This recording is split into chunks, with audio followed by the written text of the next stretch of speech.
Hi, welcome to my channel. तो आज हम जानेंगे सबसे बड़ी न्यूज़ के बारे में, जो है अडानी ग्रुप और हिंडनबर्ग रिसर्च की जो कंट्रोवर्सी चल रही है। आखिर ये है क्या हिंडनबर्ग रिसर्च जो अडानी ग्रुप पे स्टॉक मैनिपुलेशन का फ्रॉड लगा रही है। हिंडनबर्ग रिसर्च एक अमेरिकन रिसर्च फर्म है जो नेट एंडरसन ने बनाई है। ये जो है ये ज़्यादातर शॉर्ट सेलर है। शॉर्ट सेलर मतलब कि गिरती मार्केट में ये सबसे ज़्यादा पैसा कमाता है। इनका मानव ये है कि अडानी ग्रुप पे इन्होंने शॉर्ट पोजीशन बनाई हुई है कि अडानी जितना ज़्यादा गिरता रहेगा, अडानी ग्रुप पे जितने भी उसके स्टॉक्स हैं जितने ज़्यादा गिरते रहेंगे उतना ही इनको फ़ायदा होता रहेगा। ये इसीलिए इनकी न्यूज़ आई है जैसे ही अडानी एंटरप्राइजेस ने $2.5 बिलियन मतलब 20,000 करोड़ रुपए का एफपीओ लॉन्च किया। उसके 2 दिन बाद ही फ्राइडे को देखा जाए तो ऑलमोस्ट सारे अडानी स्टॉक्स पे लोअर सर्किट लग चुका था। किसी में 20% की गिरावट आई, किसी में 5% की गिरावट आई, जिसकी वजह से हिंडनबर्ग रिसर्च जैसी को बहुत फायदा हुआ है। हिंडनबर्ग ज़्यादातर शॉर्ट पोजीशन बनाई हुई है, खास करके सारी अडानी कंपनीज पे थ्रू यूएस ट्रेडेड बॉन्ड्स और नॉन इंडियन ट्रेडेड डेरिवेटिव से, जिसकी वजह से इन्होंने शॉर्ट पोजीशन इसलिए बनाई है क्योंकि इन्होंने अपनी रिसर्च रिपोर्ट में कहा है कि अडानी ग्रुप पे हद से ज़्यादा कर्जा चढ़ा हुआ है। इतना उनके पास प्रॉफिट नहीं है जितना उन्होंने डेट लिया हुआ है। डेट टू इनकम रेशियो देखा जाए तो वो मोर देन 5:1 है। मतलब जहां अडानी 1 रुपये कमाते हैं वहां 5 रुपये तक का इनका कर्जा चढ़ा हुआ है। अडानी ग्रुप की अगर बात की जाए तो पूरा ग्रुप मिलाकर 40 से 50 हजार करोड़ कमाता है, लेकिन जो इनका कर्जा चढ़ा हुआ है वो 2 से 2.25 लाख करोड़ का चढ़ा हुआ है। शॉर्ट सेलर वो सेलर होते हैं जो बेट लगाते हैं कि स्टॉक प्राइस जो है वो आने वाले टाइम में गिरेगा ही गिरेगा। वो क्या करते हैं कि स्टॉक ब्रोकर से शेयर्स को बोरो करते हैं, उसके बदले उसको मार्जिन देते हैं और शेयर सेल कर देते हैं। जितना शेयर नीचे जाता रहेगा उतना ही उनको फायदा होता रहेगा और लोअर प्राइस पे वो खरीद लेते हैं। जो वो गैप हुआ है उसको ये अपना प्रॉफिट मानते हैं। जो अडानी ग्रुप के चीफ फाइनेंशियल ऑफिसर हैं उनका मानना है कि ये रिपोर्ट बिल्कुल बेसलेस है और ये जान के एलिगेशंस लगाए जा रहे हैं, इसलिए लगा रहे हैं ताकि हमारा एफपीओ फेल हो जाए।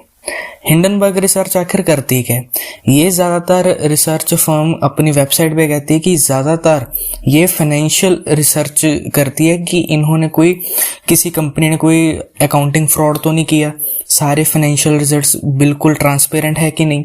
तो ऐसी ही ये कंपनी काम करती है।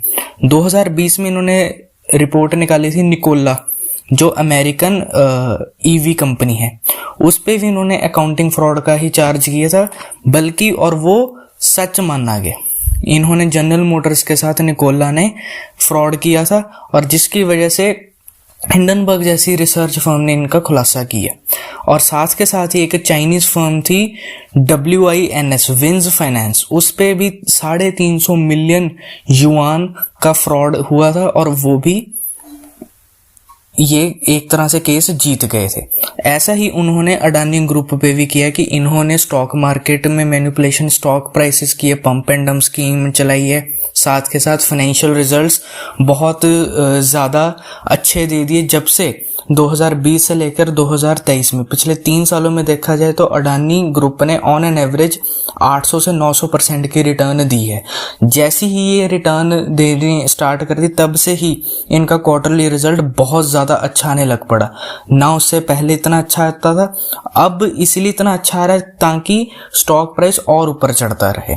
अडानी ग्रुप ने अपनी स्टेटमेंट में कहा है ये जान के ऐसा किया जा रहा है ताकि इंडिया का सबसे बड़ा एफपीओ जो अडानी एंटरप्राइजेस का वो फेल हो जाए, लेकिन उनको भरोसा है कि वो इन्वेस्टर्स एफपीओ जरूर लेंगे।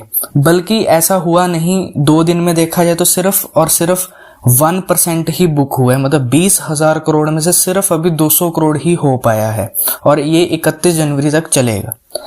ज़्यादातर हिंडनबर्ग रिसर्च ने 7 अडानी ही स्टॉक्स पे लगाए हैं, ना कि एसीसी और एम्बुजा सीमेंट्स पे।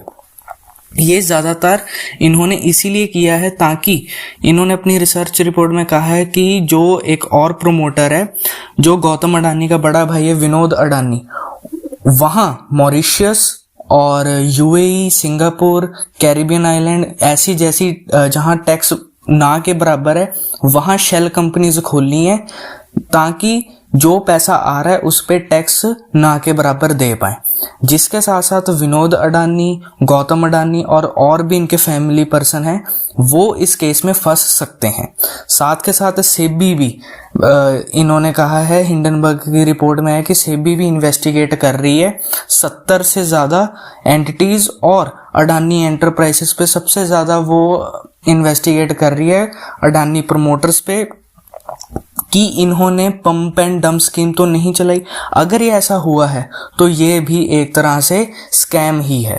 अगर ये ऐसा हुआ तो अडानी ग्रुप का ये सबसे बड़ा स्कैम माना जाएगा, हर्षद मेहता और केतन पारेख से भी बड़ा, जो पता नहीं कितने हजार करोड़ रुपए का होएगा। लेकिन अगर एफपीओ की बात की जाए तो अभी न्यूज़ ये आई है कि जो एफपीओ संभाल रहे इन्वेस्टमेंट बैंकर्स उन्होंने कहा है कि अडानी एफपीओ में अभी थोड़ा डिले आएगा और साथ के साथ ही वो अपना प्राइस भी कम रखेंगे। प्राइस रेंज उन्होंने 3000 के ऊपर रखी थी, लेकिन स्टॉक जैसे अब देख रहे हैं तो 5 से 20% तक सारे स्टॉक्स गिर चुके हैं। कोई 2700 के पे आ गया है, कोई 2500 पे आ गया, कोई 1800 पे आ गया। तो इसीलिए उनका मानना ये है कि अब वो प्राइस रेंज भी कम रखेंगे। तो ये थी सबसे बड़ी न्यूज़ अडानी ग्रुप पे, खास करके उनके प्रमोटर्स पे, जो हिंडनबर्ग जैसी रिसर्च फर्म ने इन पे लगाया है। तो अडानी एफपीओ का अभी लेना नहीं चाहिए, बल्कि अगर और अपॉर्चुनिटी मिले, अगर ये और गिरावट आती है तो अडानी स्टॉक्स में ही देखा जा सकता है, क्योंकि बहुत अच्छी प्राइस रेंज में मिल रहा है। बाकी अवॉइड किया जाए तो बहुत अच्छी बात है, क्योंकि कुछ नहीं पता कि अगर उनकी रिसर्च रिपोर्ट सही निकली और अडानी ने ऐसा स्कैम किया तो ये इंडिया का सबसे बड़ा स्कैम माना जाएगा। तो ये थी आज की वीडियो अडानी ग्रुप पे। उम्मीद है कि आपको वीडियो पसंद आए। लाइक, शेयर, सब्सक्राइब ज़रूर करें। Thank you.